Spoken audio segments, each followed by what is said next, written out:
Assalamualaikum warahmatullahi wabarakatuh. Perkenalkan, nama saya Naufal Riyadil Manzila dengan nomor NIM 211103010019.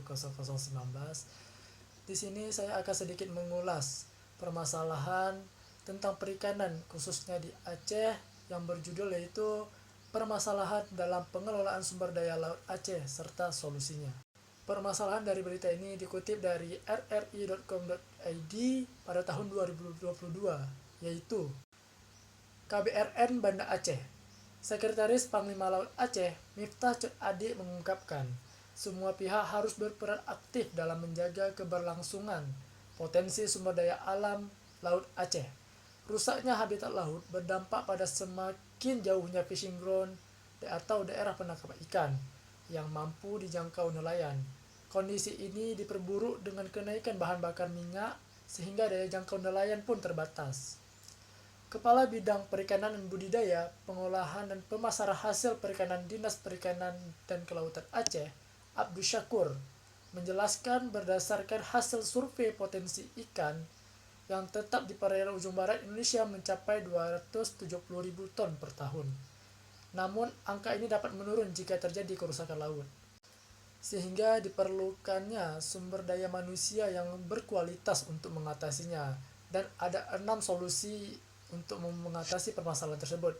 Di antaranya adalah mengatasi permasalahan tersebut. Yang pertama adalah pembatasan penangkapan ikan. Pemerintah dapat mengatur batasan kuota penangkapan ikan untuk mencegah overfishing. Ini dapat dilakukan dengan memperketat regulasi terkait penangkapan ikan, mengurangi jumlah armada penangkapan ikan, dan memperkenalkan periode penangkapan ikan yang lebih singkat untuk memberikan waktu pemulihan bagi populasi ikan.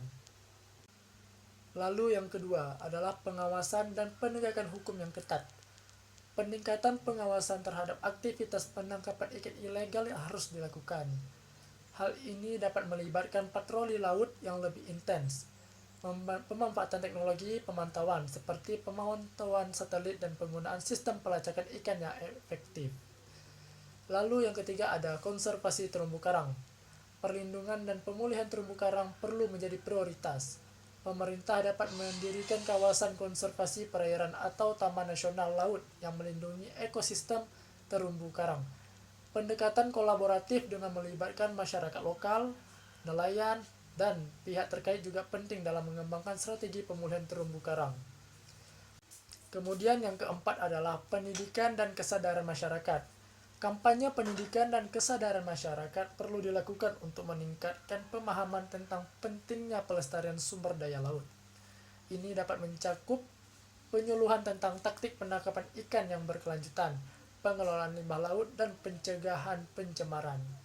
Yang kelima adalah pengembangan alternatif ekonomi, mendorong diversifikasi mata pencarian nelayan dan masyarakat pesisir dapat mengurangi tekanan terhadap sumber daya laut. Pemerintah dapat memberikan pelatihan dan dukungan untuk mengembangkan sektor pariwisata berkelanjutan, budidaya perikanan, atau usaha-usaha ekonomi kreatif lainnya yang tidak bergantung sepenuhnya pada penangkapan ikan. Dan yang terakhir atau yang keenam adalah kerjasama regional dan internasional.